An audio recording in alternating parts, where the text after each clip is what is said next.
everybody! Live from the Xfinity Mobile Studio. It is the PHLY Eagles podcast presented by Bet365 and Ashley Home Furniture. We've got EJ Smith in the middle. We've got Fran Duffy on the right. I'm Bo Wulf, and we're here to talk about last night's game. The Eagles, they're the only team that's 1-0 in the NFL. It's nice to be on top again for the Philadelphia Eagles. How you guys doing? EJ, how much sleep did you get? I got like 3.5 hours, which I think is actually pretty good compared to relative company here. I think you're the winner. Based off of some pre-show conversations we had. I feel good. Had a cup of coffee, got my water here, even some apples, some natural sugars, some natural energy. So listen, I'm excited for this show. I'm ready. So, yeah, I'm with you. Yeah, Brandon, how about you? Got to fuel up. Yeah, I got like it was like 3.5, something like that. By the time I was able to come down a little bit, I don't know about you. Like I thought like, I'll do the show and I'll go and lay down, go to sleep. No, didn't work that way. We're off and running. Yeah, that night game adrenaline that'll keep you up when you get home. There's always something to do when you get back to the house. Oh, absolutely. I mean, set the coffee for the morning, run the dishwasher, check the YouTube, all that stuff. There's a lot to do, and then you got to get up, you got to crunch the film. That's right. Time doesn't wait. And so we got a lot to talk about here on the show. Now, I did notice that I've already seen some Fran doing guys emojis in the chat. That means that we've got some people in the Supporters Club, and you too can join the PHLY Supporters Club and just have fun. That's a great way to support us. And you can see there, you got the custom emojis. There's a Go Birds, a Quinyanamo Bay. We got a Saquon and we love you. So all that good stuff, please take advantage of that. And I will also tell you at the top here that EJ debuted his day after column, the early bird, with the contribution from Fran Duffy in there. And you can only read that if you become a diehard. And now is the time to do it. $36 for the whole year. You also get free merch. So hop on that, become a diehard as we now get into things here, Fran. Let's start with the defense, because I do think we're going to get deep into the weeds on this episode. Fran, you have crunched the tape.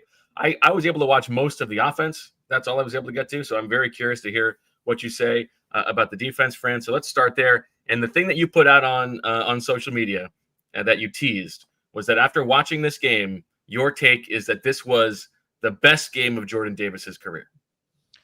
Yeah, and it was funny because it didn't really start to sink in that was the case until we got into like the third quarter, because the typical journey for when you're watching an Eagles game with Jordan Davis and you're keeping an eye on him is that, all right, you're going to get him holding up well at the point of attack. He's a good run defender, not a great run defender. There are flashes of dominance, but then there are plays where you're like, he did his job, but it wasn't like a plus type of grade play, right? And then you get one flash. In this game, it just felt like I was just writing his name down over and over and over. And so I was trying to figure out which plays do I want to bring to the table for this from a screen grab standpoint. It could be tough to point out Jordan Davis in screen grab format if you don't necessarily always see, what the plays look like from a video standpoint. But you know what I thought? I was like, all right, to just show like the sheer volume of like where I thought like, all right, he was a plus player on this play. I'm going to grab a screen grab from every single one. And so I sent over to Julia 11 separate plays. Wow. I remember how many plays did Jordan Davis play? He played. It was one of the highest rates, right? Julia, why don't we flash up first the defensive snap percentages here? Because there are a bunch of guys here who played the most, like the highest percentage of snaps that they have ever played for the Eagles. And obviously that starts with Jordan Davis and Moro Ojomo, who played, you see there, Ojomo plays 90% of the snaps. Jordan Davis plays 87% of the snaps. Nolan Smith plays 85% of the snaps. We'll count Jihaad Campbell and Drew Mukuba there, who you see playing a very high percentage of snaps. Obviously, that came as some result of Jalen Carter getting kicked out 6 seconds into the game. But for all the talk about Jordan Davis's conditioning, and we have sort of been here before, like that we're going to have to see it. The proof is going to have to be in the pudding. We'll believe it when we see it, even though we know that defensive tackles sometimes have a long development curve. It's only one game, but for him to play this amount of snaps and to be, as you were telling us, Fran, consistently impactful throughout the game is a great piece of news for the Eagles. No question. Well, let's just jump into some of these plays. Julia, if you want to pull up the first Jordan Davis shot. And again, this one was kind of like the run of the mill. This is what you've come to expect from Jordan Davis. First play, the second drive. So we're 5.5 minutes into the first quarter, left in the first quarter. He posts up Tyler Smith, one of the best guards in football. And again, this is what you've come to expect. First time I wrote his name down, this play, posts him up, holds up the point of attack well. And now we'll get to the very next play, which was, again, the very next snap, 5 minutes left in the first quarter. Good bull rush versus the center, where he gets off the ball well. And not only that, like I'd say, all right, you usually get the get off with Jordan Davis. Then maybe you get some knockback. But to me, where it kind of stood out and it flashed a couple of times was he had that like secondary burst, that explosiveness late in the down to move Dak Prescott off his spot. It was a completion of CeeDee Lamb for 18 yards where Dak's rolling to his left. But the power, the burst were evident there. Now we go to the next one here, Julia. Very next drive. This is the one that was the near sack. It's 1st and 10, play action pass, 5 minutes left in the second quarter. And again, you get the burst off the ball. He powers through the center. And again, you get that secondary burst to nearly sack Dak Prescott. You just got to finish the play, but you love the rush there. So it was you get those kind of rushes on consecutive drives. 2 plays after that. So we'll go to the next shot here, Julia. 2 plays after that, 3.5 minutes left in the second quarter. It's 3rd and 2. They run for a first down here on this play. It was, it's 3rd and short, but he shows some lateral quickness off the ball. He's got a quick club swim move, and he gets into the backfield, and he kind of changes direction and makes the play. I thought he showed some athleticism there. This was the first half. I'll kind of cut short just so I can catch my breath, and I don't know if you guys have any questions, but to me, like the first half, strong, but I wasn't feeling, oh man, this was dominant performance from Jordan Davis. That didn't happen until we got to the third quarter. Okay, that's interesting because this is sort of what you were talking about, where these were some flashes that you were able to notice on the broadcast, especially those 2 pressures. Go ahead, EJ. No, I was just going to say that it's interesting that his best work came as the game progressed. You think about the fact that this is the most snaps he's played outside of that Buffalo game a couple years ago when the overtime factored into his snap counts and injuries at that position. So yeah, Fran, I am curious to see how the conditioning was a factor in that third quarter, maybe in a way that we haven't seen from him before. So I guess my question about the first half, Fran, is how much were you able to notice the effect of Jalen Carter being kicked out right as the game happened? Like, did it seem like the Eagles were swimming a little bit? Did it seem like the Cowboys maybe changed their point of attack as they were trying to not worry about Jalen Carter?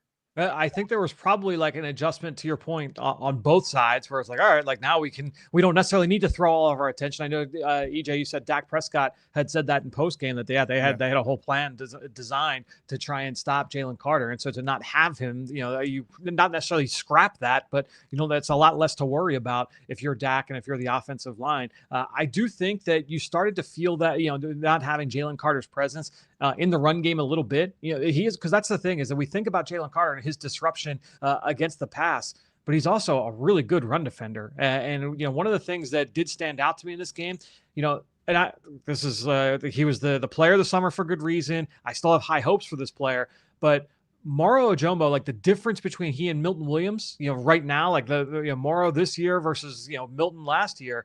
Milton was really, really stout on contact. He held his ground really, really well. And there were like 2 or 3 times in this game. It's not like Moro just got completely uprooted, but he does give up ground early on where if he gets hit by a double team, he can get pushed off his spot a little bit more than what we saw from Milton Williams. So I do think, not having Jalen Carter there in the middle, I think that was felt certainly from that end, as well as getting after the quarterback as well.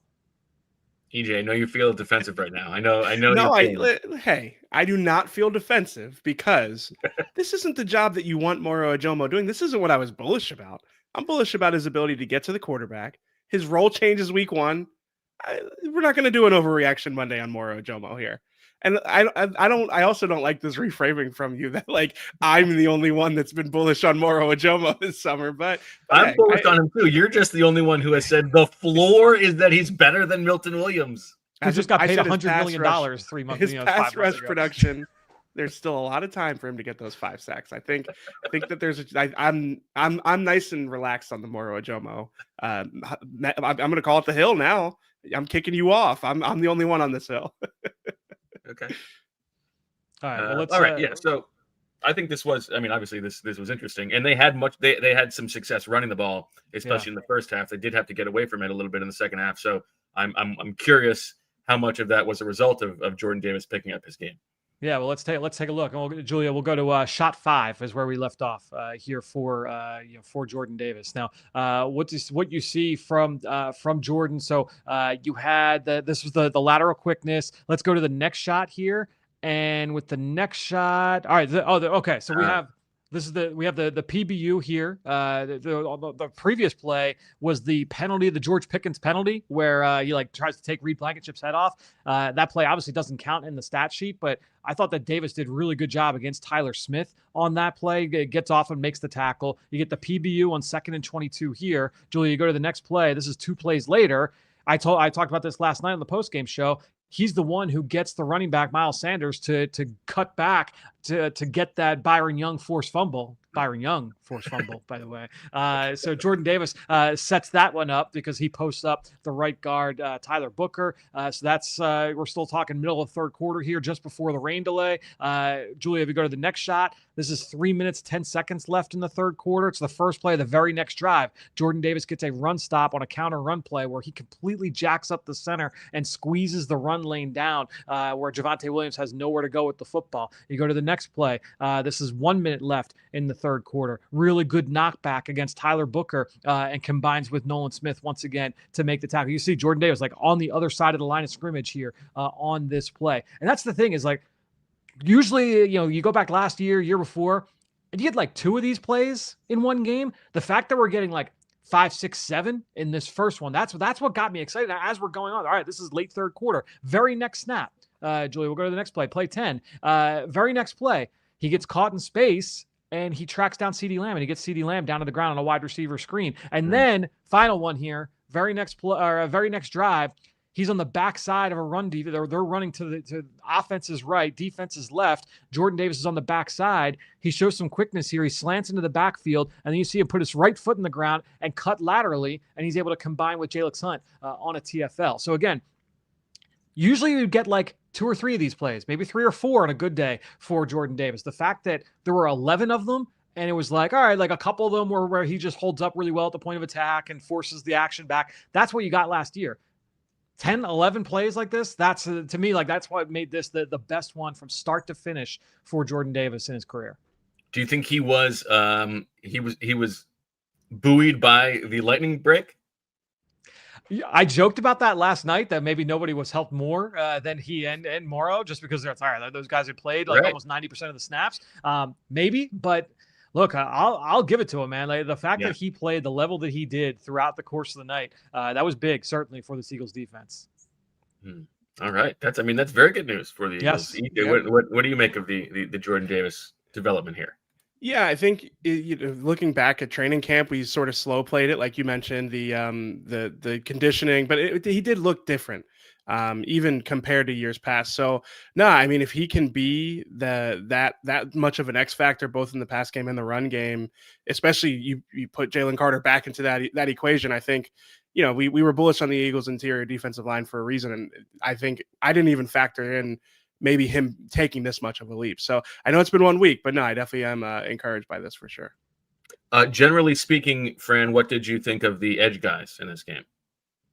Yeah, I thought we saw some flashes, right? I mean, you saw the first big completion to CeeDee Lamb against Adoree Jackson, where it was a double move on 3rd and 1. Jalen Hunt was, split second away from a strip sack there.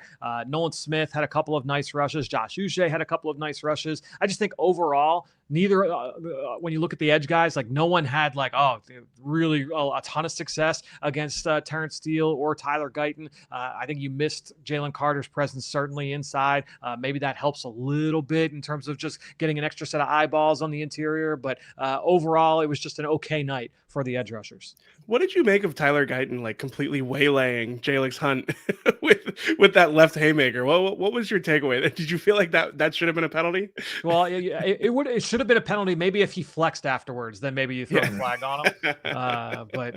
It's Don't get me started on the taunting thing, because that was that was a little too much was for me. definitely ticky tack. Yeah, We're going to get into a longer discussion about the linebackers and what Jihaad Campbell showed in this game, and also the cornerback twos. But I want to save that for after the break. But before the break, tell me what you thought of Drew Mukuba and how the safeties played.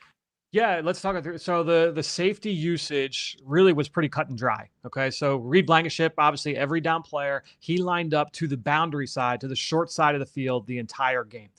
Then you had basically split timeshare between Sidney Brown and Drew Mukuba. Sidney Brown lined up in base to the field, so to the opposite side of Reed Blankenship. He also came on the field in dime and played to the field. Now, when they were in nickel, Drew Mukuba lined up to the field. When they played dime, Mukuba came down and was the extra slot corner, so playing opposite Cooper DeJean. So that was so you had some 3 safety looks where you had all 3 guys in the field. That was in their 6DB, that dime package. But otherwise, they split the pie that way, where you had Blankenship on all the entire time, Sidney Brown only in base, and then Mukuba in nickel. And what did you think of Mukuba? Solid job. There were a couple of times they were playing downhill where he looked natural playing in the box. He and Jihaad Campbell finished on a play in the flat together on one play. That was a nice rep. I thought it was a solid day. And honestly, it was Sidney Brown, same deal. I think that you had the one injury scare with him where he was a little bit slow getting up after colliding with an Eagles player. But I think when you're looking at Sidney Brown and Mukuba, yeah, I thought it was a solid first day at the office.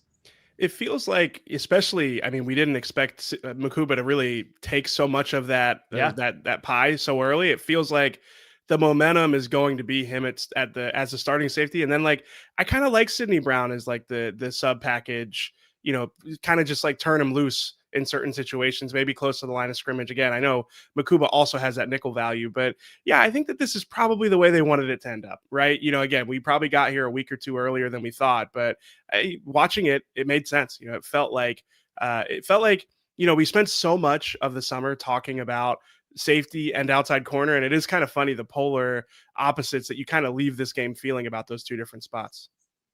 And I wonder if, I don't know if you want to continue having this usage with the safeties, because then you get too predictable, and you can have teams like, okay, we're going to force you into base, and then we can really target Sidney Brown. I feel like it is going to trend more towards let's just get Mukuba on the field so that there is less predictability.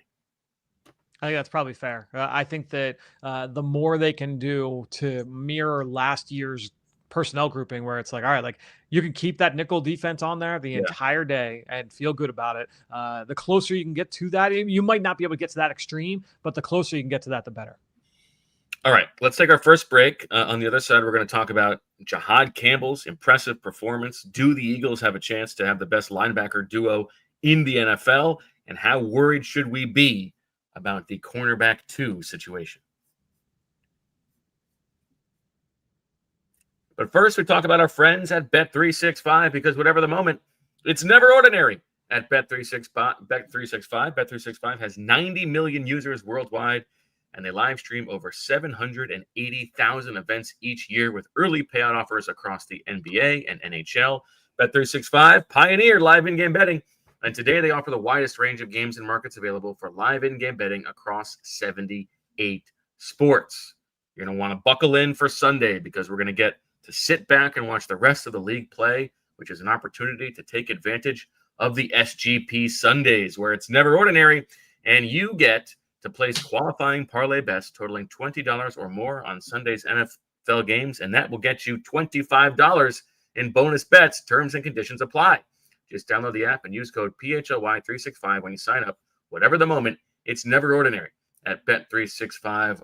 Reminder one more time that new customers now can get $300 in bonus bets when you bet $5, win or lose, just by signing up using the code PHLY365, depositing $10 and placing a bet for $5 to get $300 in bonus bets if your bet wins or loses.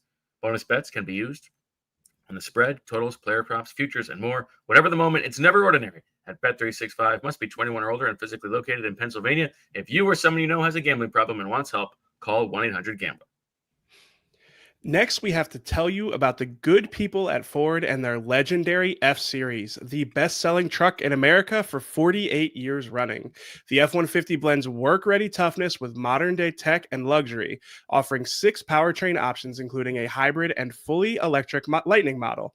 Or you could go with the 3.5-liter Power Boost Hybrid V6 with 430 horsepower and amazing towing capacity. Speaking of that towing capacity, it's best in class with a 14,000-pound limit depending on configuration. These trucks also come with the Pro Power on board, so you can turn your truck into a mobile generator, which is perfect for job sites or tailgates this football season. I owned an old truck when I was in college, and that thing rusted like crazy with these Pennsylvania winter roads, but that's why Ford has gone with a military-grade aluminum alloy body, which is tough, lightweight, and corrosion-resistant. The F-150 offers plenty of creature comforts as well, from Ford Blue Cruise for hands-free highway driving, or certain trims to max recline seats that offer nearly 180 degrees of recline, which is great for naps or breaks between road trips. You also get a 360-degree camera, which is great for trailering, parking, and off-roading.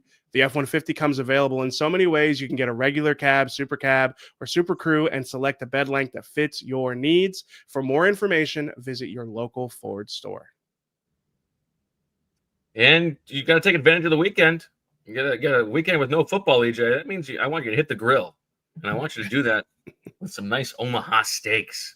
Because with Omaha steaks, you can enjoy USDA certified tender steaks, juicy burgers, cozy and convenient comfort meals, plus tailgating favorites like chicken wings, smash burgers, and big deli-style franks. And now, during their red hot sale event, you get, listen to this, 50% off site-wide at omahasteaks.com. Plus, our listeners get an extra $35 off with promo code EAGLES at checkout. Omaha Steaks offers unrivaled quality and variety, and every bite is backed by their 100% guarantee. We're talking grass-fed, grain-finished beef that has more marbling for exceptional flavor and is the choice of steakhouses and professional chefs around the world. Get fired up for fall grilling with Omaha Steaks. Visit omahasteaks.com for 50% off site-wide during their Red Hot sale event, and for an extra $35 off, use promo code EAGLES at checkout. That's 50% off at omahasteaks.com and an extra $35 off with promo code EAGLES at checkout. See site for details. All right, Fran. We made the point of the post-game show last night, and there are a lot of things that you sleep on it. Do I really believe that? This I do believe, that most of the things in week one, you get the win, you're happy, you check the box. A lot of the schematic stuff, I feel like will work itself out. I remember talking to Jason Kelsey after the first game of the 2023 season when they had that sloppy win against the Patriots. And he was talking about the difference of things that are correctable and things that are not. And if it's if you think you've got the talent, it's correctable. But I think what really does matter is the way that Jihaad Campbell looked last night. And as you watched the film, was it as impressive as it looked on the TV copy? Yeah, the way that I would describe the Jihaad Campbell view last night from this morning from last night was that the flashes were outstanding. And even if you look at the lows, the lows aren't very low. It's oh man, all right, he's a half step mentally, and you could see that he's all right, he's the last guy to react when he should. And even on those plays, once he sees this in 3, 4, 5 weeks, he's going to be awesome. It's real. I was really, really excited by that. A lot of the indecision was the downhill stuff in the run game, just kind of working through traffic, navigating the box. But in terms of playing in space, I mean, we saw the PBU, which we can get into. I've got some screen grabs from that, but man, it was very, very exciting. There was, and honestly, the other play where I would say from a coverage standpoint, where I was oh man, in a few weeks, he might be able to make this play. Bo, that there is nothing I like more than a defender in the middle of the field that's able to take away a backside dig. And the one drop that CeeDee Lamb had where Dak put it right on his face mask and it went right through his hands. Jihaad Campbell was on the opposite hash mark, and you could see he takes a peek at it. And it's he had to do a double, triple take to make sure that he was confident with what he was seeing. Right. In a few weeks, I'm hoping he makes a play on a play like where I can immediately just go back and grab that play and pair with it, because that's one where I'm like, yeah, in a few weeks he's going to see this again and he's going to make a play on this ball. That's awesome. That's great. I love that. I love how excited you're. Go ahead, EJ. It's just exciting because like he's playing next to Zack Baun, and Zack Baun after the game was talking about how excited he was for Jihaad Campbell. He said that he told the Jihaad Campbell he wasn't allowed to wear white laces with his cleats until he really proved himself in the league. And I just like that partnership. The upside is so ridiculous, because, Fran talking about some of these things that Jihaad Campbell maybe it won't recognize yet, but as he gets more comfortable in the scheme, like having Zack Baun next to him, not only in the meeting room, but also on the field, I feel like that is really going to accelerate how quickly he's going to get to some of that stuff. I don't know if you guys saw the America's Game documentary where Zack Baun was talking about the bucket list of interceptions he has schematically, like, stealing the backside dig, hitting, like, stealing the crosser in certain coverages. Like, he feels like the perfect player to pair with somebody like Jihaad Campbell, because if you can get that mental side of his game a little bit further along, his range, the athleticism he has, like, man, it really is crazy. Like, we've talked a lot about this linebacker core, how different it is for the Eagles to have that talent. But I mean, really, like, to pair those two guys together, it really does kind of lock down the middle of the field in a way that I don't even know if I really it's even more than I would have anticipated, honestly. Well, let's get into it, Fran. Yeah, let's take a look. So Julia, if you want to go to Tampa 1.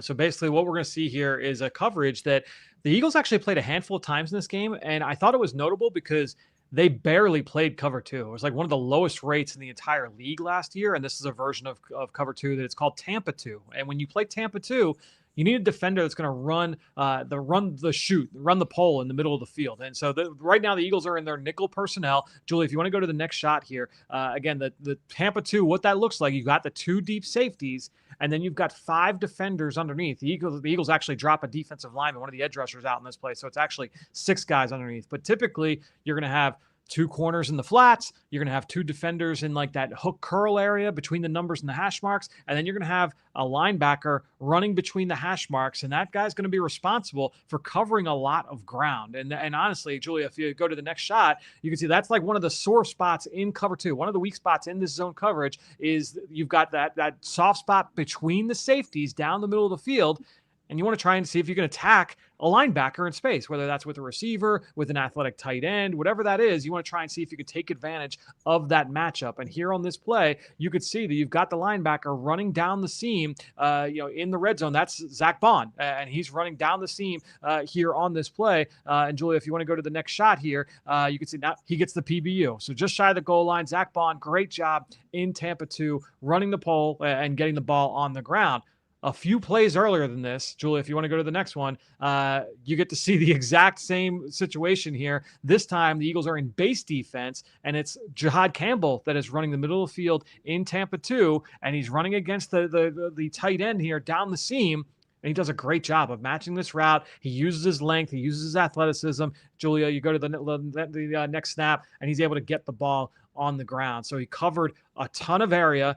You see the length there show up. You saw the ball skills, just an outstanding job there from Jihaad Campbell. The fact that Vic Fangio has both of these guys, because look, Zack Baun made numerous plays last year. Several. You talk about like that the bucket list in terms of interceptions that he was able to make last year.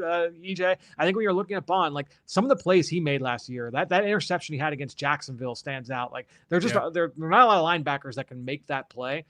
I think that Campbell is one of those guys that can also do all of these things. And so to have 2 of those guys on the field, there's an interchangeability between the 2 of them that I think it's going to be invaluable for Vic Fangio. It's going to be really fun to watch that kind of work itself out over the next several weeks.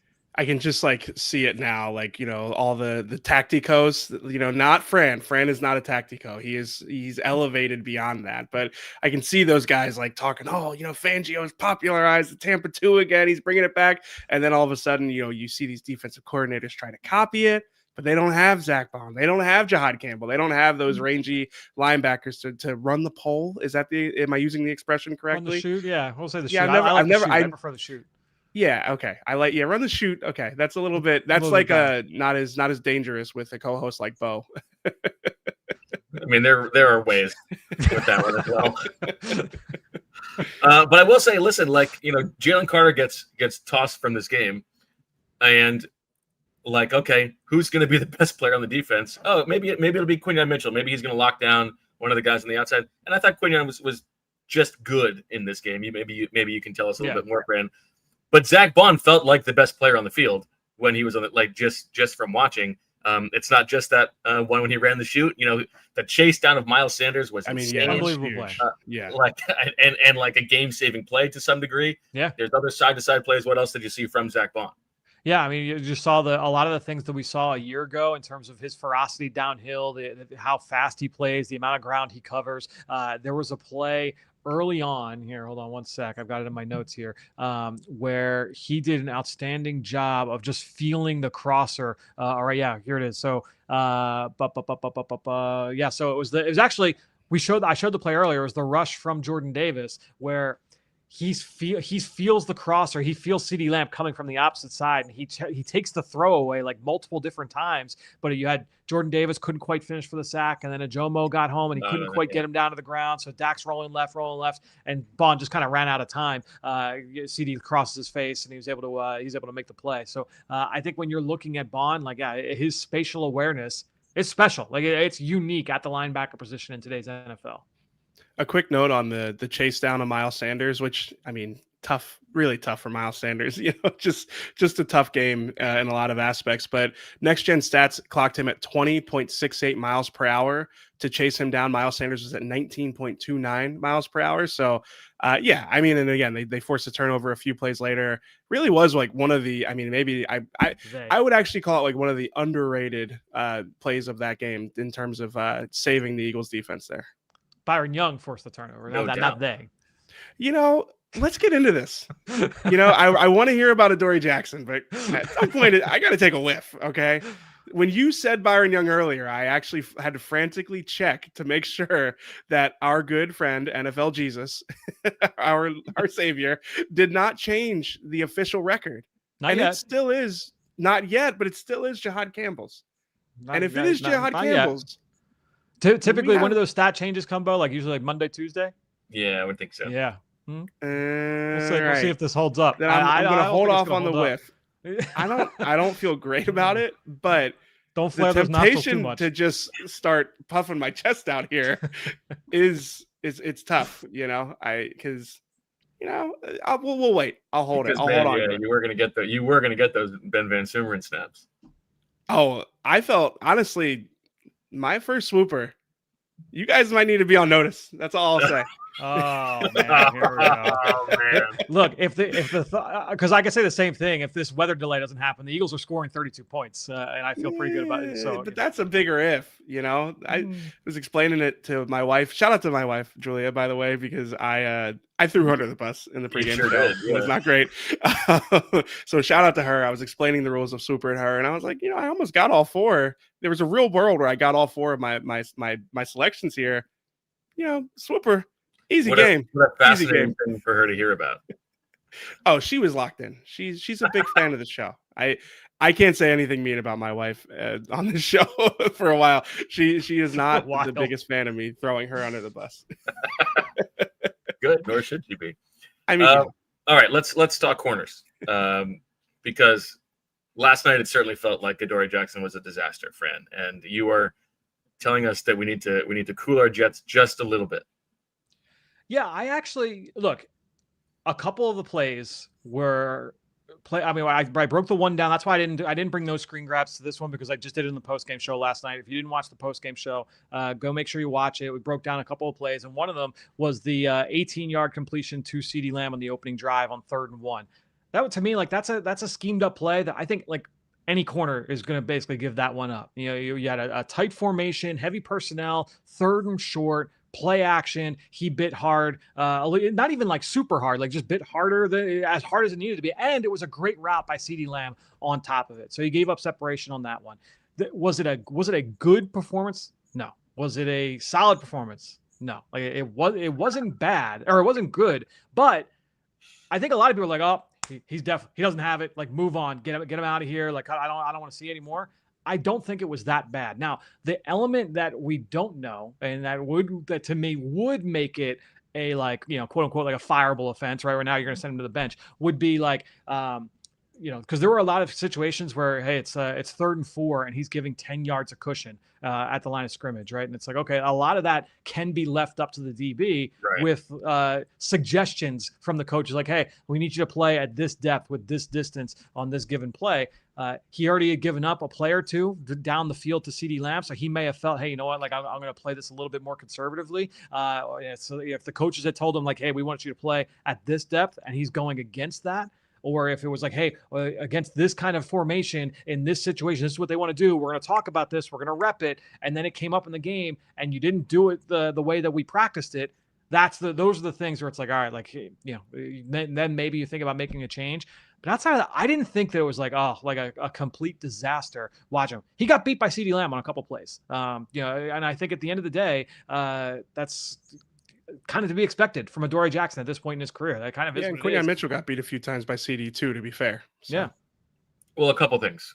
First of all, what you're talking about, what is your understanding of the way that Vic Fangio and Christian Parker teach that?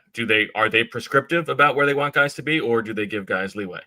I think that they typically give guys leeway, as my understanding, and then it was because remember that Tampa Bay game last year where of course, they ran all over and it was a huge cushion, and they came back the next game and everything was a lot tighter from that point on. So again, like we saw, that was an issue early on in the season last year. They came back, they adjusted, and they moved on. It could very easily be a situation like that. I've seen in the chat people are bringing up the attempt at the tackle. In the that one to me is one where it's going to be tough in the team room. I mean that was a bad rep. Now like I also don't. I think that was a bad rep, and I think people confuse like bad reps with like, oh, like he's really soft. Like it was a bad rep. Like I don't think that's like, oh man, like he can't play in this defense kind of thing. I'm also seeing. I'm apologizing for Adoree because I don't like Jakorian Bennett. I don't have a dog in the race. Like I'm calling it like I see it. To me, like it will be interesting to track and see what their decision is. Vic Fangio said last week that he's got a long leash, so we'll see. Yeah, I wanted to ask you about those 7 snaps that Jakorian Bennett played in the defense. Adoree Jackson went out with a concussion evaluation, and he was cleared. But it did look like they just gave Jakorian Bennett the series because Adoree Jackson was on the sideline with his helmet on. So I'm curious to hear what you thought about those 7 snaps from Jakorian Bennett. Obviously, the Cowboys kind of picked on him a little bit when he got out there, but to me, in the moment, it didn't seem like he was giving up too much in those scenarios.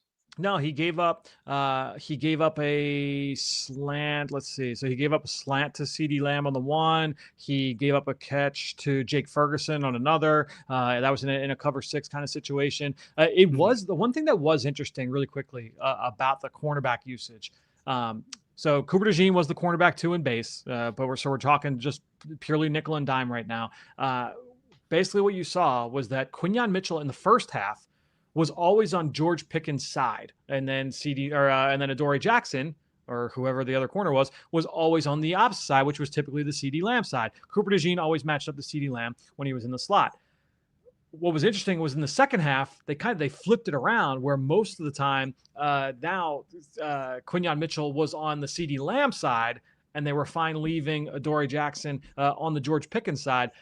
I don't know what the why is for that. I thought that was interesting, though. I'll be interested to kind of hear if Vic Fangio's asked about that this week. It did not feel like they went out of their way to like give extra help to Adoree Jackson on every single play. Like they were not. The players like, confirmed that. Yeah, they recover. Yeah, there was. Yeah. It was not that they did not give Quinyon Mitchell help at all. So that now that gets into our discussion that we had all summer of how they could potentially use those guys. But it's not like they didn't show preferential treatment to either. They definitely gave more help to Adoree, but it wasn't like, oh man, every third down, make sure you have to slide a safety help to a number 8 side. Like that was not how they acted over the course of the game. Yeah, I asked Adoree Jackson about if the plan was to have Quinyon shadow Pickens so they could shade the coverage the opposite way towards CeeDee Lamb, and he said that wasn't the plan. And then I asked Quinyon Mitchell, Like, what was the thought behind you traveling with Pickens instead of CD? Was it because CD, spent so much time in the slot? And he really didn't, he didn't offer much. He just said they told me that Pickens was my assignment, and that was kind of just the end of it. So, I mean, maybe he's not divulging the full plan there, but I did find it interesting that they wanted him matched up against Pickens if they weren't going to send more help toward Adoree Jackson. Yeah, I wondered if it was like, all right, it's such a size disadvantage for Adoree Jackson against George Pickens that we just kind of want to avoid that. But the fact that they were okay doing it in the second half, I thought that was interesting. Yeah, I feel like, having to change your game plan to really cover for the guy who's a weakness is kind of self-defeating if you're choosing the guy who is supposed to be the reliable veteran, right? Whereas if you were going to say, we're going to give Keely Ringo his lumps, we want him to develop, this is in service of him getting better, then maybe you would do that because you're trying to help his development. But the whole reason for choosing Adoree Jackson is because you're just hoping to get some baseline competency. But that then again, like just having him be the guy on CeeDee Lamb did seem like kind of an odd decision. Yeah, it's again, I go back to even week 2 last year against Atlanta. We were panicking. I was panicking on here because it was like Zack Baun. It was on the ground 7 or 8 times. He can't defeat a cut block. He can't get he can't defeat a cut block. What are they going to do here? They got to make a change. We got to allow the coaching to take hold. There's going to be adjustments that are made. The adjustment might be Jakorian Bennett. The adjustment might be Keely Ringo. The adjustment might be trade for Greg Newsome or Denzel Ward from the Browns. Whatever. There could be there's going to be adjustments here. But I would say let that play out. I just didn't think that it was like, oh man, you got to give him the hook already. Did you agree with his self-evaluation? He gave himself a C for the performance. Yeah, that's kind of how I viewed it, honestly. I didn't even see that quote, EJ. I would say it was probably a C performance from Adoree Jackson as opposed to an F. Yeah, he was getting killed on social media for his self-grade. But yeah, no, this is why the context is important, watching the film. And what did he say, EJ? Oh, he said C's get degrees. And listen, I completely agree. I could, if I could flip my computer around, I could show you a degree that was acquired via C's. So listen, that he's a man after my own heart with that one. I was like, amen, brother. I do think that is true, but he probably shouldn't use that too often. C's get degrees. I cannot imagine it's an undeniable fact that Vic Fangio would hate when C's get degrees. That's a good point. Yeah, Vic is probably looking for better than a C. But okay. I mean, I don't think most people instant reaction off that game were not giving him a C. So I think this is an important context to add. All right, we got to take a break, hear from some sponsors. On the other side, we're going to flip it to the offense, although I do want to have a bit of a Dak Prescott discussion about this game before we get fully to Jalen Hurts. Did A.J. Brown look healthy? I'm not so sure. We'll talk about it next. Let's talk about getting back to what you love, especially this fall. Whether you're biking by the Schuylkill, chasing your kids through the sprinkler, or finally tackling that hiking trail, it's tough when your body doesn't cooperate. That's where Rothman Orthopedics comes in. From aches after a pickup game to old injuries flaring up on your fall adventures, Rothman's team of experts is here to help. With evidence-based care and a commitment to restoring your mobility, they will get you back out there stronger than ever. Don't let pain put your summer on pause.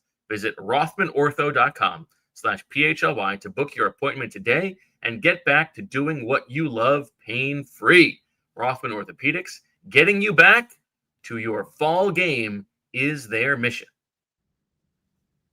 We'll now hear from our friends over at TrueMark Financial Credit Union, because it's hard to believe that we're back in the fall. Not only does that mean that football's back, but all the kids are back in school. My little guy's in first grade this year. And so if you've been through this, you know what that means. It's not just the bare essentials, but you're talking about new clothes because he's so much bigger than he was when the last school year ended, classroom supplies, because our teachers need as much help as they can from us with making sure that they can support and teach our kids and help them grow. So let's be honest, the cost for back to school, they start to add up. And that's why this year we planned ahead thanks to our friends at TrueMark Financial, because when you use your TrueMark Financial Credit Union debit card, you earn rewards. And that means that every single time that I swipe that card and I choose credit for my back to school purchases, whether it's snacks, school supplies, new shoes, you name it, I'm going to be earning points. And those points can be redeemed for cash. They can be redeemed for travel, retail, gift cards, merchandise, and a lot more. I already have my eye on a gift card that's going to help cover a date night for Meg and I. Now that we're back in the thick of our fall routine, it feels good knowing that I'm going to get a little something back just for buying the things that we need anyway. So if you're already a TrueMark Financial credit card or credit union member, be sure to check out your debit card benefits before you start shopping. And if you're not a member yet, now's the perfect time to join. Just stop by one of TrueMark Financial Credit Union's 24 branches or visit TrueMark.com to open your account today. TrueMark Financial Credit Union is federally insured by NCUA. All right. We're back. Sorry, I'm just texting about important stuff that you guys don't need to know about. All right, here we go. I guess we can flip it to the offense, and then we'll have a Jalen Hurts, Dak Prescott conversation at the end. Okay. But let's start with what I think was Jalen's best throw of the game, and really the only ball he threw downfield, Fran, because this is our forward drive of the game, and this was, of course, at the end of the first half. It's 3rd and medium. The Eagles have to keep pace with the Cowboys, who have been just dominating the Eagles' defense, and Jalen Hurts throws the ball downfield, not to A.J. Brown, not to Devontae Smith, but dropping it in the bucket to Jihaad Campbell. Yeah, it's a beautiful ball. Great design. And actually, I was really interested because the Eagles called a play that was perfect for the coverage that they were seeing on the play. And we can get into it here from Julia. So, Julia, this is the Dotson play 1. So basically, this is a play that I know as topper. So it's double post. So you've got 2 posts there at the bottom of the screen. You've got that deep in cut from Dallas Cowboys on the opposite side, at the top of the screen. This was a big-time throw from Jalen, and the reason why it was a perfect play call for this coverage, we can get into what the coverage call was in the next shot here, Julia. Basically, this is cover 4. It's quarters coverage, and if you're going to play quarters coverage, one of the areas that teams can try to attack, even though people think of quarters and cover 4 as like, oh, you've got 4 deep defenders, the entire deep part of the field is covered. Well, if you can manipulate those safeties and occupy their eyes, well, now you can hit them over the top. You can get those guys moved from the middle of the field, and now the middle of the field is wide open. So the Eagles do a really good job here of occupying both of these safeties with those routes from Dallas Cowboys and from Devontae Smith. So, Julia, if you go to the next shot here, you can see that you're going to get that post first from Devontae Smith at the bottom. His job with that post, he has to win inside. He can't get rerouted by the slot corner. He did a good job of avoiding contact there. And then he has to make sure, no matter what, that he takes that safety that's on the hash mark, that's right at the 40-yard line. He has got to take his eyes and take him away towards the top of the screen, away from Jihaad Campbell. And Dallas Cowboys, all he has to do is make sure that he gets up on that safety fast enough that safety gets locked in on him. Basically, you get into his area, and now it's like your magnetic pull, your gravity is going to suck him in, and now there's nobody over the top. And so now, Julia, we get to the next shot here, and you can see that both. Hold on. I'm sorry to cut you off. Can we go back to that one very quickly? Yeah. Is A.J. Brown pointing like throw the ball there? Oh, hold on one second. Let me blow this up on my screen. I can try and pull up the actual video to watch to confirm. Yeah, he actually is. Hold on, let me see if I can pull. Let me pull the video really quickly. This is outstanding. Give me 1 second. Dotson. Here it is. All right, I'm just watching it on my computer really fast. Yeah. Oh, he points to it immediately. That's very cool. Oh, you know what? Actually, hold on. It's actually not a point. Now I'm gonna want to watch this from like multiple angles. Okay. I can't tell. I don't think it's a point. I think he's just doing something like emphatically to make sure that he holds the underneath coverage, because so AJ's role in this play is distraction play. Basically, if the ball does not go to Jihaad Campbell, this ball is going to go to Dallas Cowboys on the deep in cut, and it's AJ's job to make sure. You can see that defender that's right there, like in front of AJ. Right. He's got to remove that defender from the middle of the field. So I think that arm action there is actually something just to make sure he's grabbing that guy's attention to just remove him from the middle. I'm going to watch that from the end zone angle. I might get a better look at his hand to see if he's pointing at Jihaad or not. All right, that's a good call. I'm going to see if I can pull it up as well. But yeah, so now you can see like, all right, Devontae did his job. The safety's got eyes on him. Dallas sucked in the safety on the opposite side. So now it's a one-on-one matchup. It's essentially one-on-one, essentially man-to-man coverage. And Jihaad Campbell wins on the top of the route. The fact that you've got those safeties occupied in the middle of the field, now you've got that entire green grass, so much area for Jalen to lay this ball out, and it just gives him a wider margin of error for him to make this throw. And it's a great job by Jalen. It's a great route by Jihaad Campbell. Dotson comes through, makes the catch. It was a big-time play, 51 yards, longest play of the day for the Eagles, and sets them up for points there late in the first half. Two things to add there. Jalen Hurts said after the game that he didn't think that Jihaad Campbell had vision of the ball until the very last second. He said, Jihaad Campbell did a really good job tracking it late, to be able to pull it in. And then the other thing that just stands out watching this playback is like the fact that Jalen trusts it. Like, it was a really good screen grab by you, Fran, because like you see when Jalen's releasing that ball, like there is a safety in the middle of the field. He's trusting that window is going to open after the throw. And the fact that he's doing that with Jihaad Campbell just really stands out as a massive difference from last season. We saw them building chemistry during camp. We saw timing and anticipation throws between the two of them. And yeah, for it to show up in the first game, I think is just a really big, it's just like I said, it really stands out as a contrast from what we saw from the two of them last year when Jihaad Campbell got to the Eagles so late. I agree. All right. So I have seen the play now. Okay. And he is not pointing. Okay. And it's actually, I kind of have a different takeaway, which is that he's kind of like using his arms to stop, and it only makes me think that he's hurt. Yeah, that crossed my mind too. When you as soon as I saw you make that face, I was like, it's for balance. Yeah, that's a who used to do that a lot when he was running was DeMarco Murray. When DeMarco Murray would like try to make a lateral cut, he would often use that hand to kind of keep his balance. Yeah, I'm a little bit worried about AJ. We'll get to that. But of course, this play was enormous, and then they go down and score 5 plays later. Saquon Barkley gets his touchdown, and nobody would have thought at the time that it was the last touchdown of the game. But a huge play from Jalen Hurts and Jihaad Campbell. Yeah, I almost put the Barkley touchdown in. That was extremely well blocked up front. The double teams were great. Jordan Mailata and Landon Dickerson did a great job on the backside. And then Devontae Smith came in and dug out the safety as well, just to help spring Saquon. And it was a hard run for Saquon between the tackles. It was well executed across the board.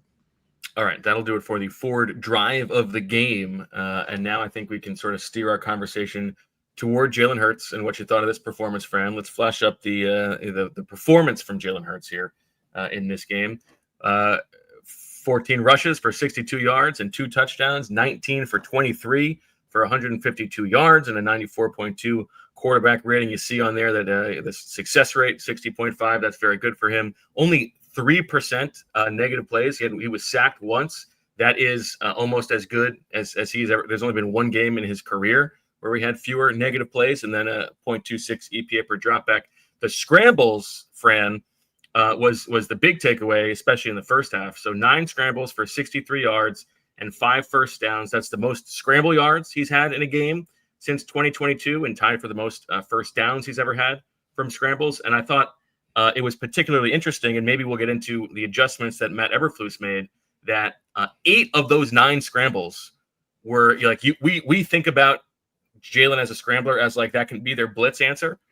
8 of those 9 scrambles were just against 4-man rushes, where he was just he was reading the defense. He was kind of being patient and then figuring where the space was. It wasn't just like, oh, I got to get out of here. It was kind of like, my read's not there. I'm going to be a little bit patient and then make something happen. Yeah, it was. Daniz actually tweeted this morning and posted on social media as well over on Blue Sky of Jalen Hurts' 33 dropbacks versus Dallas. 13 of them resulted in a non-target. So 9 scrambles, 3 throwaways, and a sack. Hurts led the NFL in non-target rate at 24% last year. So 33%, well past that mark. But the scrambles were all seemed to be great decisions and basically won the game. Curious if this pattern continues. And that's the thing. So and we talked about this last night on the postgame show, was it felt like on TV, and it felt like that was mirrored by a lot of people that were in attendance at the game, was that, the scrambles were good scrambles. They were good decisions. It's not like, oh, he left throws on the field, and why didn't he throw this? What's with this turn down or that turn down? I thought that Jalen made, and honestly, the film backed this up today. I thought that he did everything that he was asked to do within the scope of the offense and those play calls. So I thought a lot of those turn downs were good turn downs, good decisions to not cut loose on the throw. And then he would get back, and it was like, oh, the other route's not open either. Good coverage by Dallas, or maybe the receiver slipped or something along those lines. And that's all right. Get out of dodge, make a play, and that's exactly what he did. I thought that was a really efficient day. It's honestly, I was thinking about this because I unfortunately threaded the needle in a perfect way to not hit either of my swoopers, where Jalen Hurts did not attempt 30 passes and Saquon did not rush for 100 yards. I figured between the two of them, I'm going to get one of those.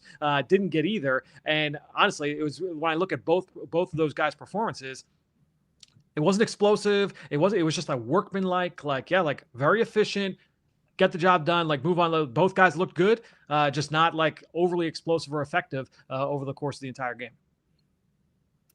We talked about it on the post-game show, but I do feel like, when we're watching the All-22 afterwards, it's easy to lose sight of what was happening in the game on the field.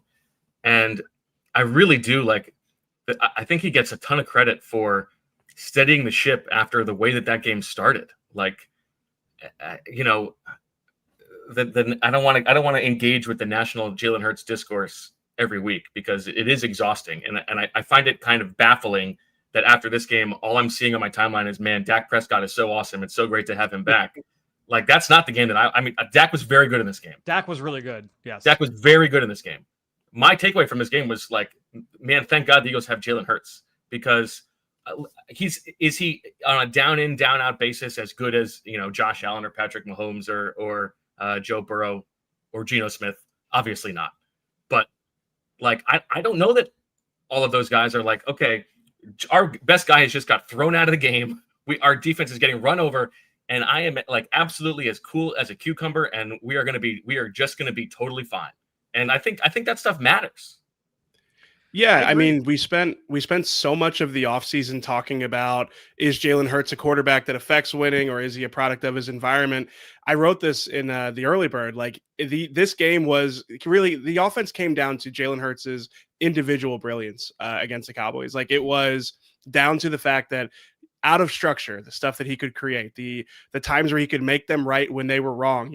After the game, Nick Sirianni and Jalen Hurts talked about Matt Eberflus having a really good match coverage system to take away a lot of what they had downfield, a lot of, again, matching their route concepts. So it really did come down to him as a scrambler and him being able to create out of structure. And that is what he offers to them, and I think we can have a broader discussion about how an offense this talented doesn't create as much in structure. But the reality is Jalen Hurts made them right, and they don't win the game without the decision-making and the plays out of structure with his legs. So again, he does affect winning. He just proved it, on a big stage. And I don't necessarily think that he ever does really get that credit.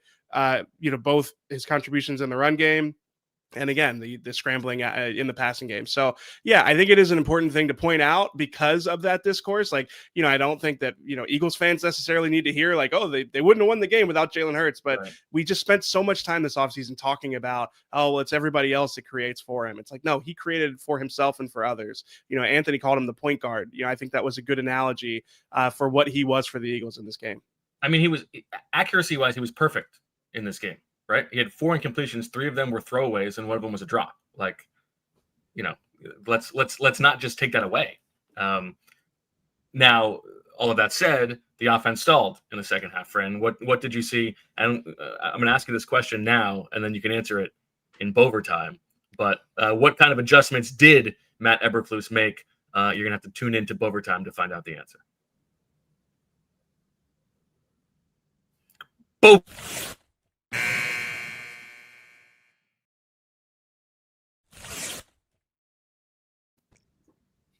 I think actually because we're remote, we don't get the overtime graphic. So this is just a classic overtime. Just classic overtime. Yeah.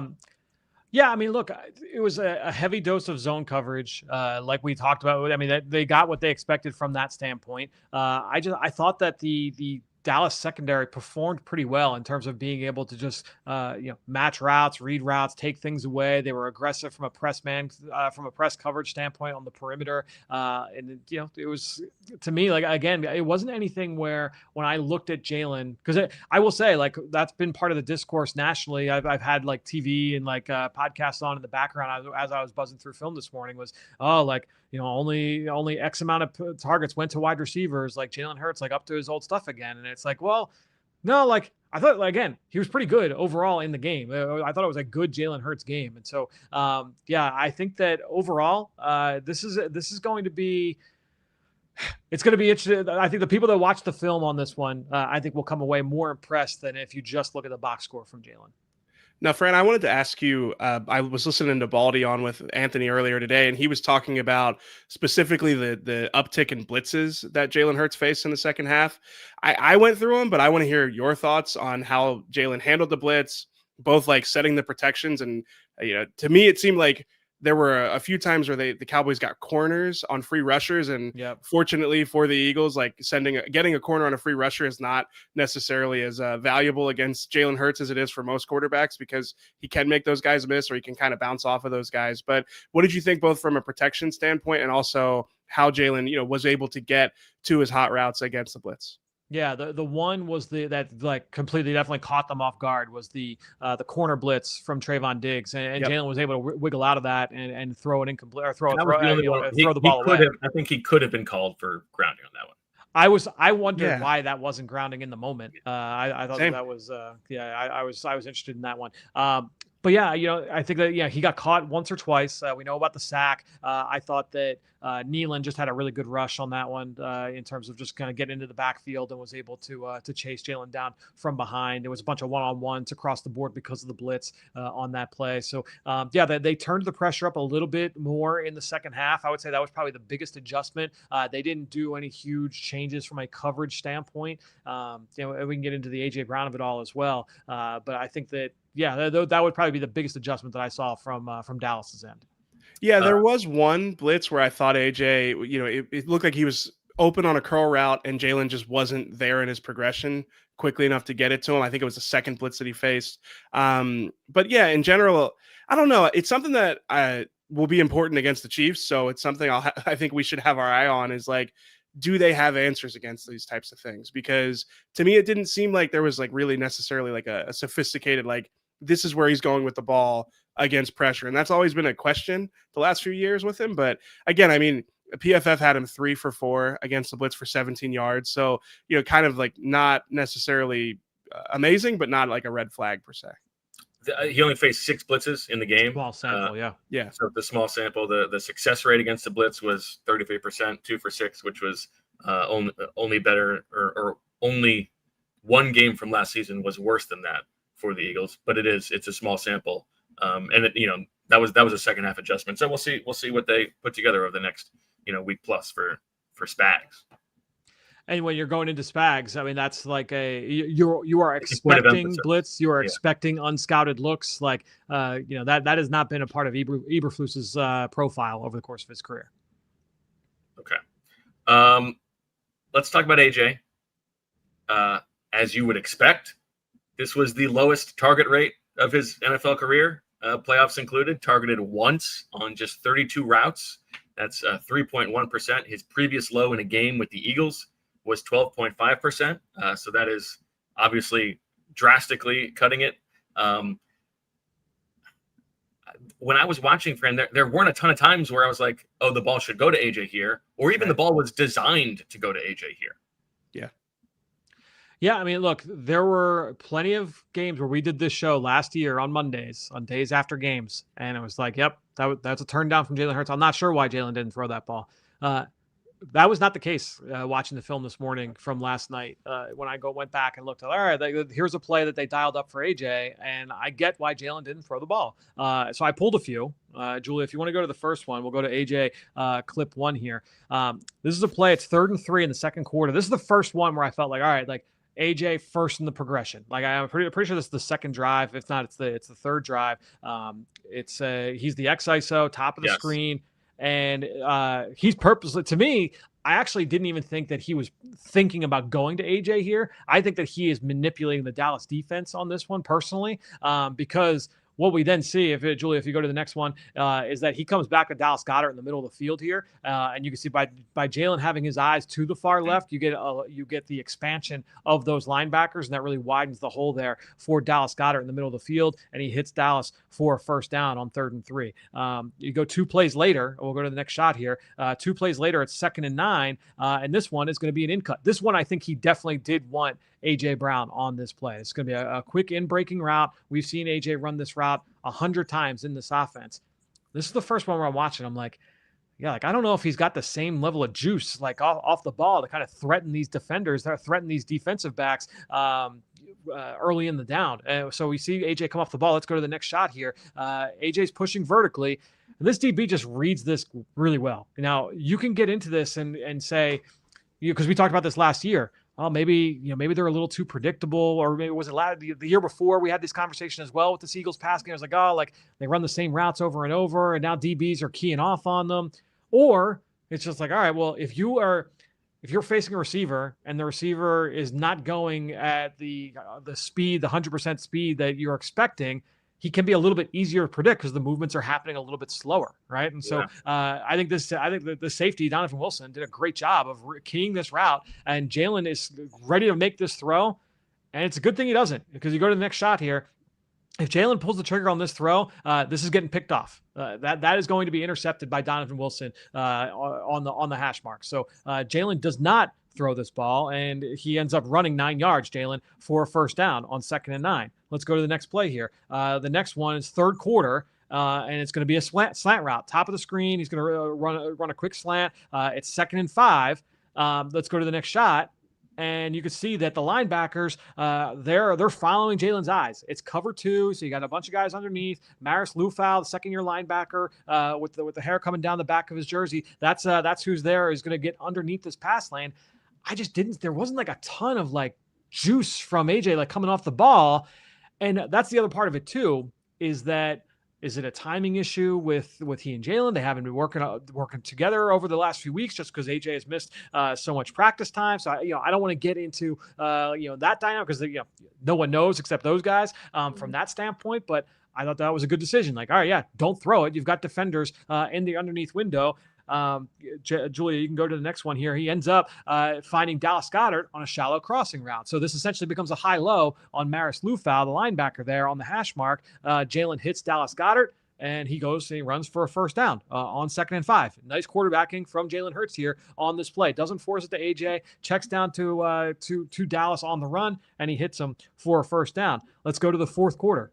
So this is going to be the next one here that stood out to me. It's a 4-by-1 set now from the Eagles. It's the first play of this possession in the 4th quarter. It's an ISO slant against press man coverage at the top of the screen. So we go to the next shot here, and you're going to get contact. It's press coverage, and AJ's trying to fight through this contact. Jalen is thinking that he wants to be able to deliver this football. He wants it. He wants to be able to pull the trigger here. This is money usually.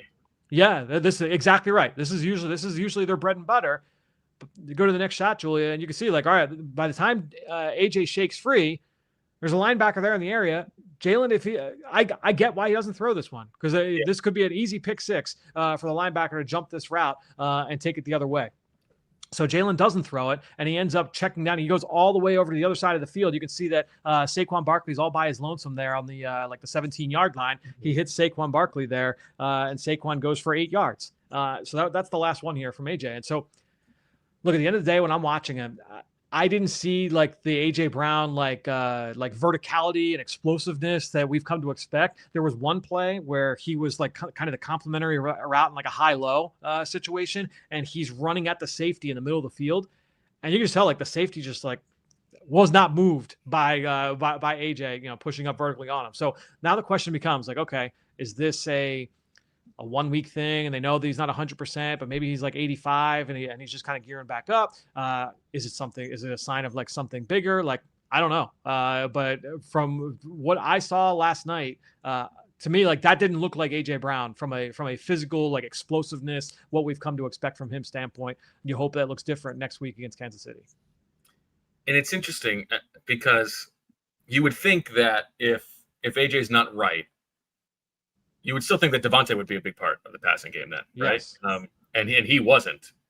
So that makes you wonder if it's more structural or game plan specific. Right. But I'm with you. Like there was one route on one of the first two drives where it's a deep route for AJ, and like you expect him to win, and he's like 15, 20 yards down the field, and he doesn't even have a step, and it's like, ooh, you are not used to that. But were you also surprised by the Devontae low part of it in conjunction with AJ?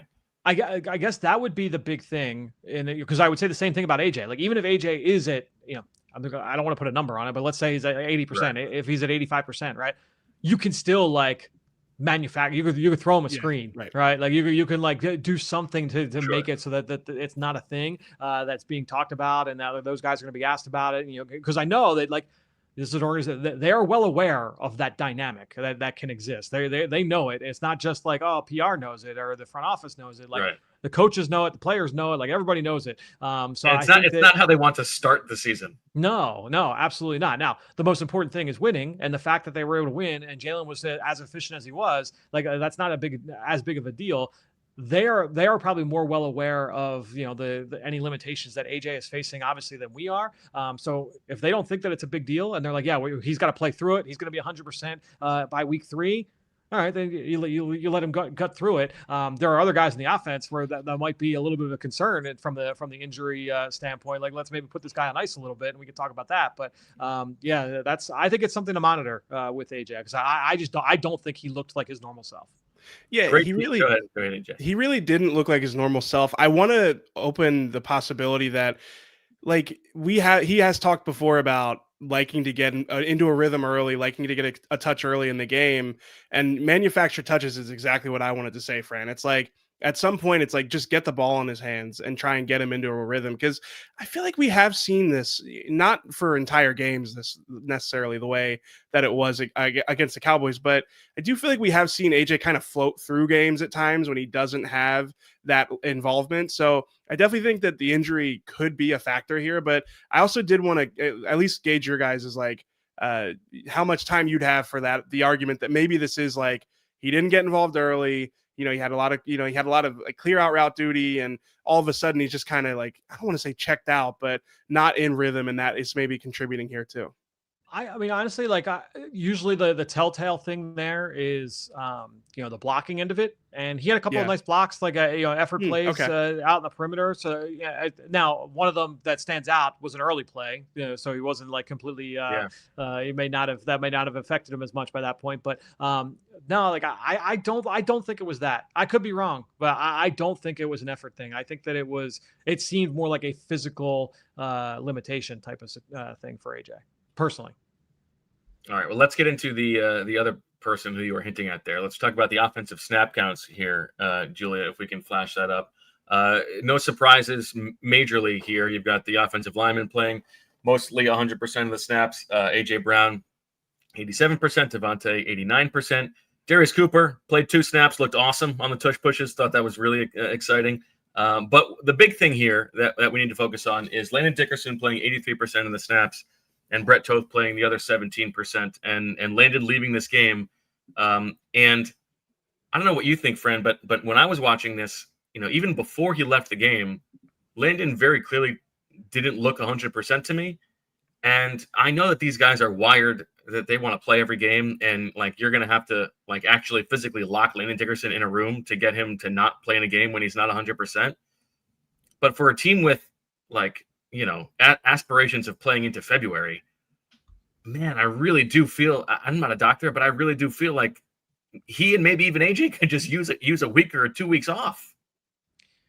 There was a play in the second half where it was a run play. I forget if it was AJ Dillon or if it was Saquon Barkley, but where the pile kind of got rolled up on Jordan and on Landon, and both guys were slow to get up. Right. And from that point on, Landon didn't look right. Because he was definitely like, we know, like he wasn't 100% coming in because he's dealing with the knee, and then it turned into the back. But from that point, then he was certainly not the same. And there was a play. Actually, it might have been the sack. I think it was the sack where it landed. Like, I was like, all right, like, I think, you know, that was when Landon came out. It was after that play. And I think when you're looking at Landon, it might be a situation where you kind of have to save him from himself a little bit, and say like, okay, let's kind of put you on ice.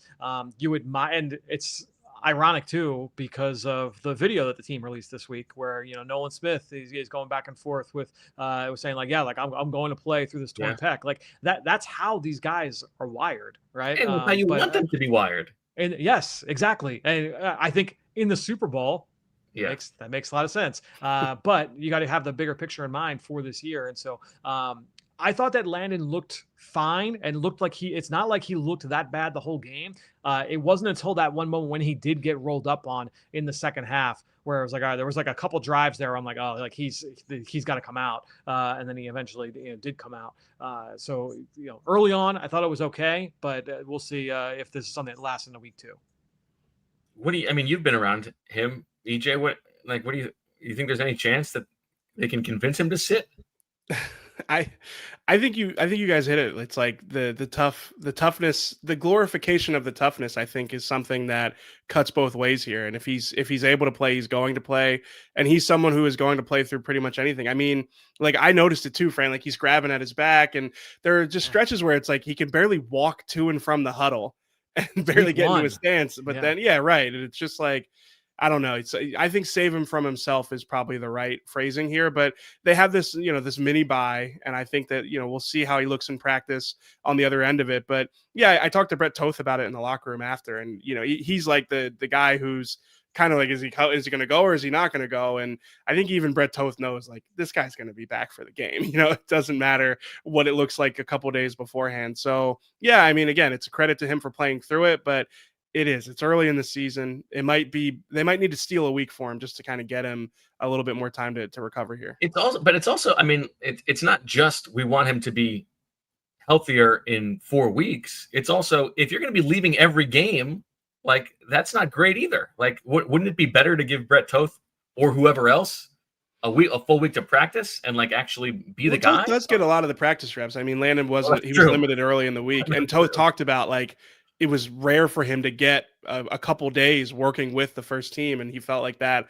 was important for him. I haven't watched specifically how he looked when he was in, Fran. I don't know if you had any notes on Brett Toth and how he performed, but he said he was pretty happy with the way he played. I didn't see him on the All-22. So yeah, he was fine. I honestly didn't think that it was a bad performance. I didn't take specific notes solely on him, but there was nothing where I watched the play and I was like, oh, Brett Toth got beat on that one. Oh, he got beat again. Like, that wasn't an issue. Yeah, I think that we'll see how he looks in practice when they get back, but I do wonder if this is like a steal a week for Landon to get the back situated. Because again, like the fact that it's the back and the knee now, it seems like just not a great sign going into the season. There was one play, it was a few plays before he came out, and it was a run to the right, so opposite side of Landon, and Landon had to get up to the second level, and you could see he like got to the linebacker level, and he like did like the shuffle, and I was like, yeah, I've seen that shuffle, I've been doing it for the last like 3 months, and I'm like, oh man, like, you got to get this guy out of the game. So I'm glad that he came out, just like, because that's the other thing too, like, you know, Bo, you mentioned, you know, just even not even just like, oh, like Super Bowl aspirations, and like also like the big picture, you know, just for Landon as well, you know. You got to help the guy out a little bit. Yeah. There was a very funny in my 2 hours sleep delirium as I'm like keeping my eyes open watching the film this morning, and I was just cracking up. It's the Jalen scramble to the left for a first down, and Cowboys defensive tackle Jay Toya is running after him, and the way that he runs in the middle of the open field chasing after Jalen Hurts, it's like I said on social media that it's like it reminded me of Billy Bob from Varsity Blues, but like, you know, like the weeble wobble with the short arm. This is very funny. You just got no chance to catch Jalen. Yeah, no, it's I mean, it's the reason guys are late round picks from a physical talent standpoint. You know, he's there for his run defense inside the tackle box. But that is, I mean, listen, you've got your tacticos who are talking about, you know, Dak Prescott's ball handling ability. That's what I watched the film for. How does it compare to how does it compare to the tape of me beating my nephew in a race that I showed you? Which is, that footage can't see the light of day. Coming down the tracks. Yeah, that was. I don't know how you were able to put on the brakes on that one. we just coast. We just coast to a stop. It's Just not hard physics at that point. Yeah, right. It's gonna slow down. Don't worry about it. A couple game plan leftover things, and I want to get your thoughts on the Patullo of it all. Fran, we saw a lot of under center, especially in the first half. And I felt like probably opening script stuff, but it's the highest percentage of under center runs that we've seen from them that were non-tush pushes in any game under Sirianni over the past, I think since 2022, except for the Bengals game last year, which was a big Ben Van Sumeren game in the 4-minute drill. So that was interesting.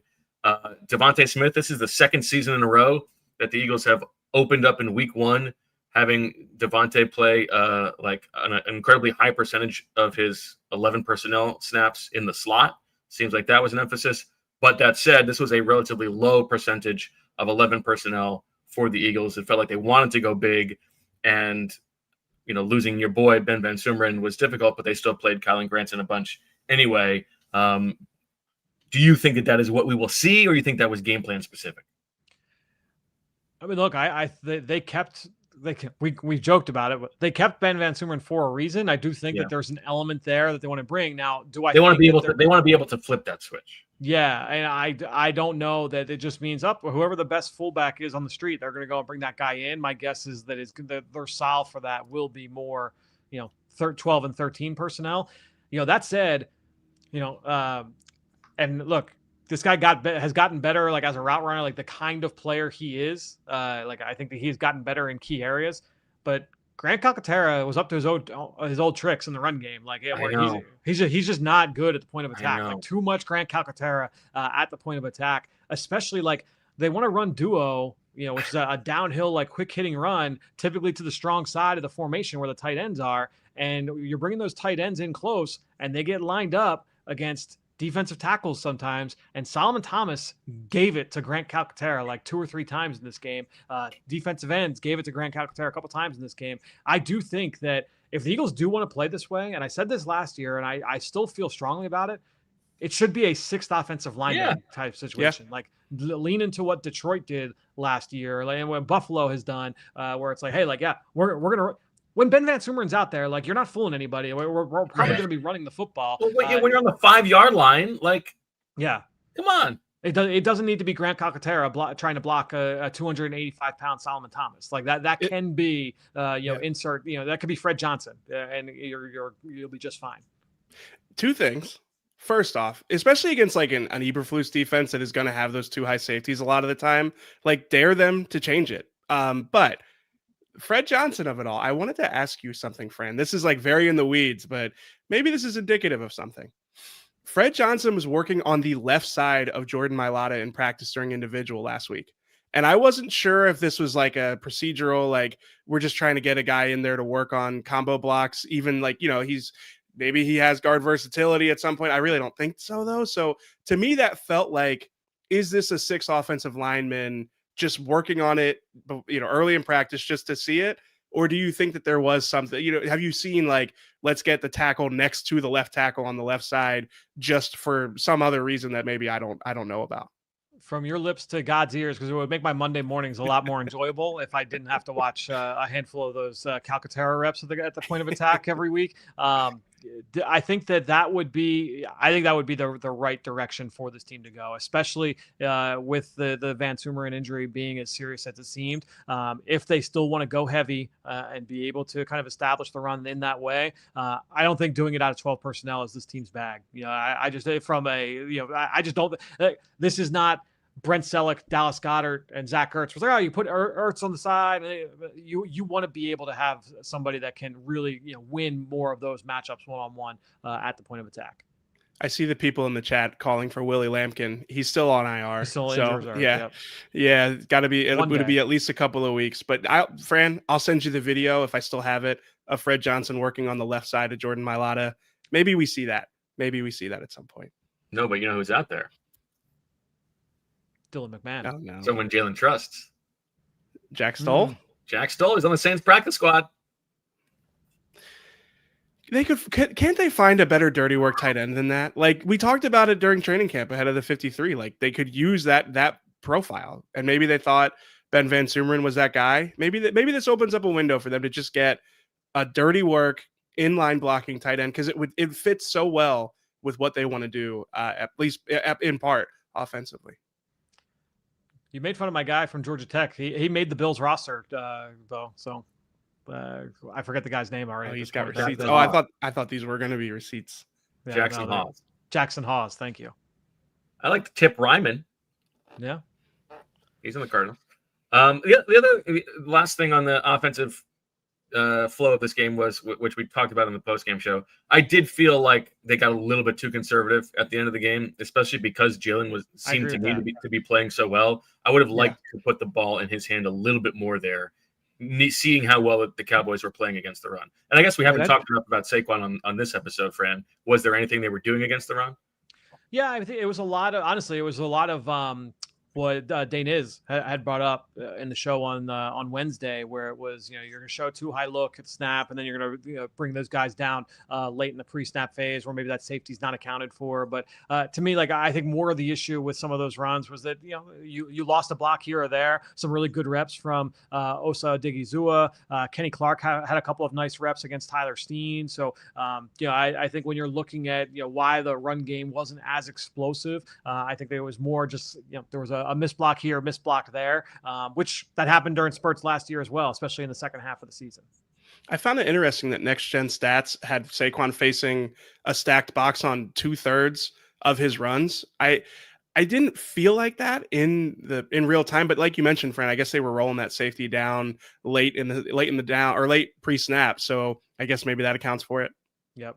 Do you think Steen was okay? Yeah, he was solid. He wasn't like, oh man, like he was great, but he was. I thought he was solid overall. My favorite one was the touchdown run by Saquon. That was the play. So that was the play after Jalen Hurts got hit out of bounds by Damone Clark, and it should have been a penalty, and it wasn't. So there was Damone Clark that hit him. Steen had Damone Clark and tried to finish, like torqued him and tried to get him to the ground, and it turned into a little bit of a scuffle after. But I was like, okay, Steen, like that was like a nice like I think there was another one like that tomorrow. There was another one in the first half where like after the whistle he was going at it with somebody. I'd like to see that. Give me a little more of that, Tyler. No question. I am the best offensive lineman named Tyler on this field tonight. All right, here's my last thing. The Spitgate. And the Dak part of it all. First of all, EJ, have you heard any more? Do you have any scuttlebutt here? Are you expecting news? Do you think we're going to get a suspension?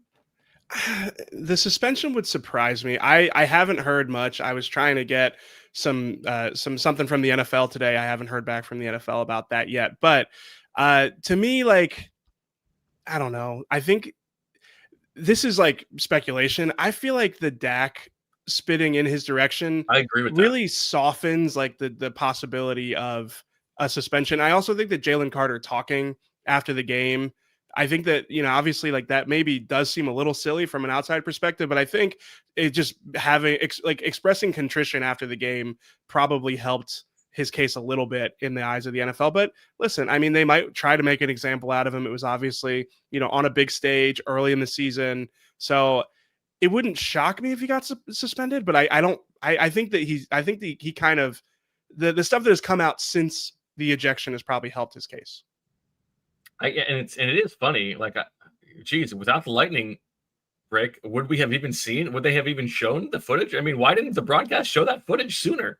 They didn't even show it until the very end. We had to deal with 45 minutes of Jack Collinsworth. Yeah, I'll try not put my foot in the mouth. So here's my Dak take. The fact that he missed the one game already, like it was, he missed the game already. Exactly. That helped. Right, yeah, exactly. Time served. That was a good way to put it. Well, yeah. So here's my Dak take.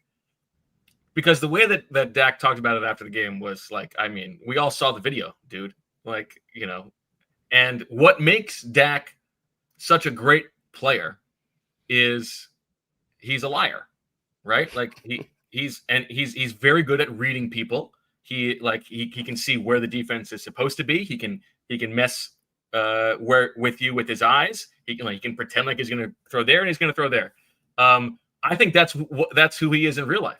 he reminds me of like, I think we all knew a kid in like high school or whoever who was like in front of their parents. They were like so obsequious and saying exactly what they wanted. And then like the second he's out of their sight, he's just like doing all kinds of nasty stuff. Dak is a liar. He is a phony, and I can't believe he's the man. He was the man of the year. This is me speaking on 2 hours rest, but the guy's he's a fraud. As a human being, he's a fraud. There's a little bit of that. I get it. I mean, remember the COVID beer pong party he's throwing? Like, meanwhile, he's like, he's calling all the reporters by their first names. He knows exactly what everybody wants to hear, but beneath that, he's just a D-bag. Dirtbag. Now, Fran is our resident. I mean, he walks up there and spits right in his face. He walks there to spit. I mean, it's not like, you wouldn't believe how often I spit during a game. I spit thousands of times. Give me a break. Fran, as our resident, past boxing expert, fighting aficionado here. If somebody spit in your direction, they give you the the smile, like he knows exactly what he's doing. And no question. And all's fair. I mean, that's a great job by him. No question. I mean that is that is an A+ level field awareness move to get Jalen Carter out of the game. That's what the kids call rage bait. That is great football playing. But then don't come out and be like, I don't know I don't know why he was so upset. And all of us, we've all worked so hard. It's really sad to see that not all of us could go out there to be able to play. We only get 17 of these for the fans. Well, you only get 17. Yeah, well, I get it, but I also A+ move by Dak from that standpoint. Yeah, totally. Yeah, but he also wasn't the best quarterback in this game. That's my other take. But if Quinn could catch a ball, he throws a pick. The CD drops down the seam. Those are not perfect throws. Yeah. That's all. Yeah, I got it. Great quarterback, great field awareness, phony. There you go. All right, that's gonna send us into the weekend. Thank you, everybody. Make sure, by the way, before you go, remember September, Giving Month at Big Brothers Big Sisters. So if you can spare anything, they would gladly appreciate it. A little bit of little support for all the good work they do in this community. You can see that there next to the YouTube page. Thank you to our partners at Big Brothers Big Sisters. And a reminder, join the Supporters Club, Diehard, all that good stuff. We will be back next week. We got a full week of shows leading into the Sunday Super Bowl rematch. The hits just keep on coming. This is fantastic. Hope everybody enjoys the weekend. Enjoy the Brazil game tonight. And for Julia, EJ, and Fran, I'm Bo. We will talk to you on Monday. And as always, we love you. We all silly like the mayor.